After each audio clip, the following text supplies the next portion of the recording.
Bonjour, bienvenue dans la série sur la physique des particules. Donc, on parlait des interactions électromagnétiques des hadrons, donc des photons, qui sont des particules vectorielles, et on décrivait l'état des particules vectorielles. Alors, continuons. On avait défini trois opérateurs LNQ,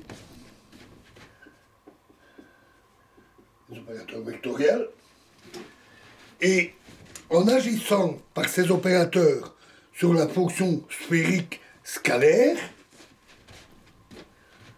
YJ, MJ, qui est phi,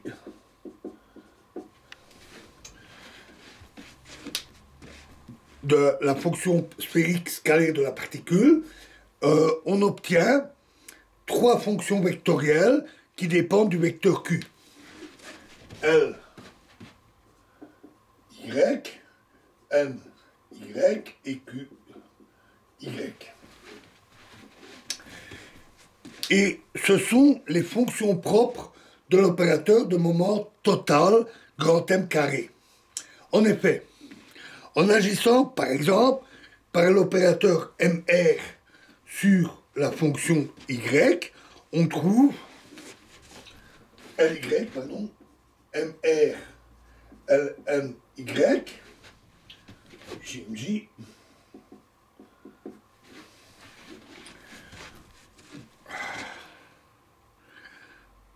on trouve que c'est égal à donc cet opérateur MR qui est égal à L plus S, LR, SR sur LN, Y, J, MJ qui est égal à L, LR, N, LN, Y, J, MJ plus LR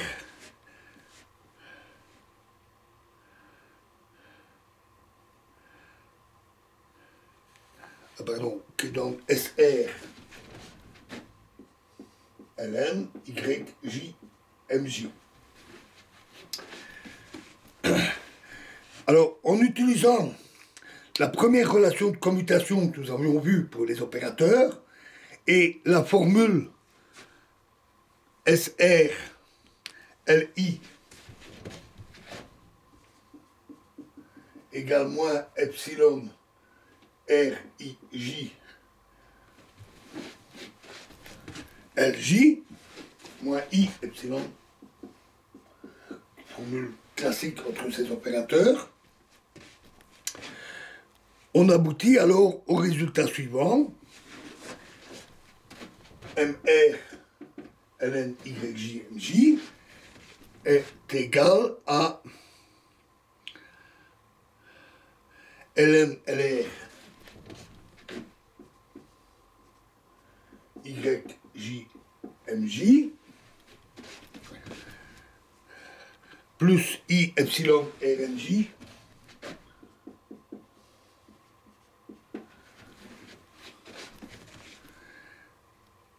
YJ MJ, ça c'est la relation de commutation, moins, donc ça c'est le dernier terme, I epsilon R NJ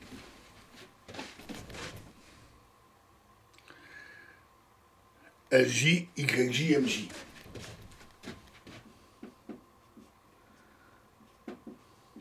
Les deux termes-là se simplifient et restent donc ln LR YJ MJ.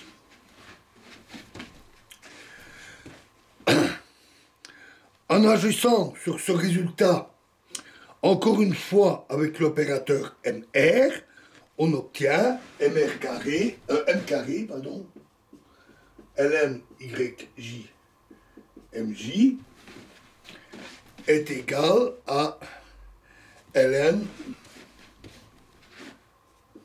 L carré YJ MJ. Et puisque YJMJ est la valeur propre de l'opérateur moment orbital L de moment J et de projection MJ, il vient que, en passant aux opérateurs selon la direction Z, il vient que LZ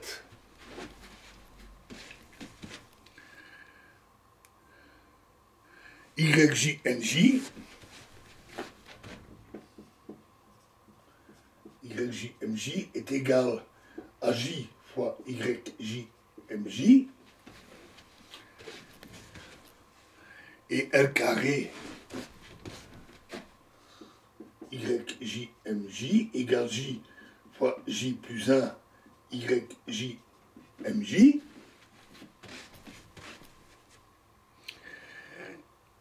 Et donc la relation précédente entraîne également que M carré YJ LM YJMJ est égal à MJ fois ln YJMJ.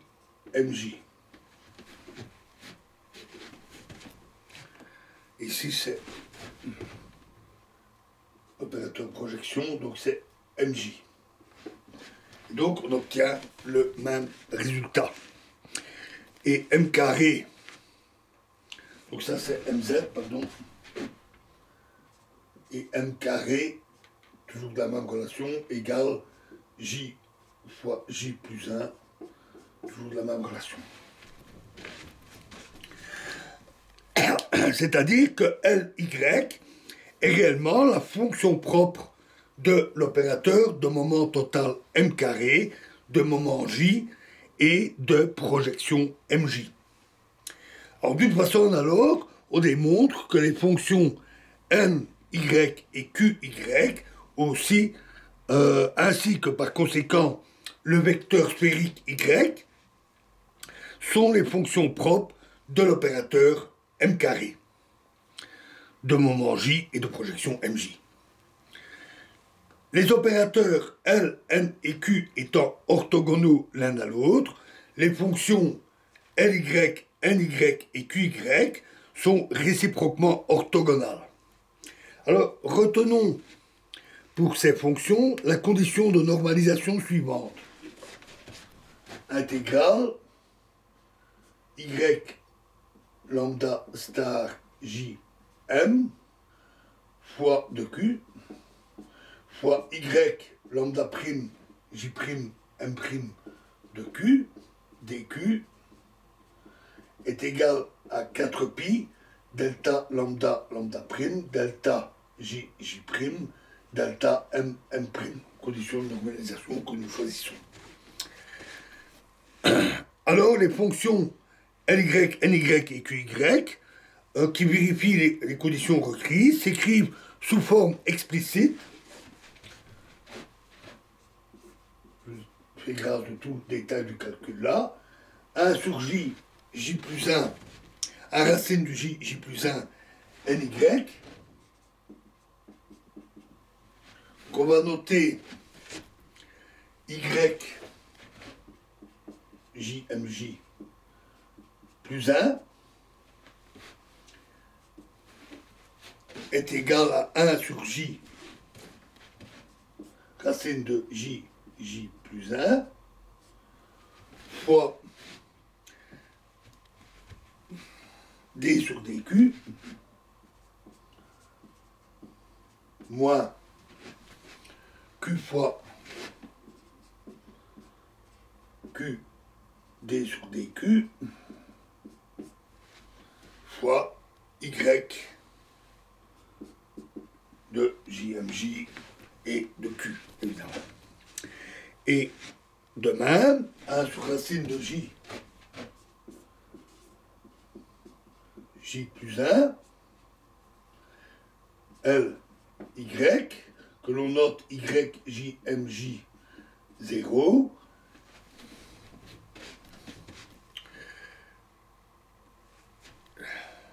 s'écrit 1 sur racine j fois j plus 1 fois q dq, q d sur dq,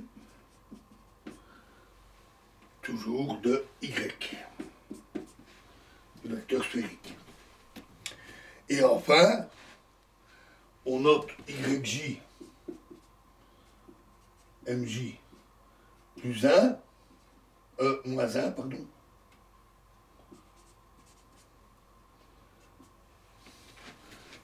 On le note comme étant Q fois Y.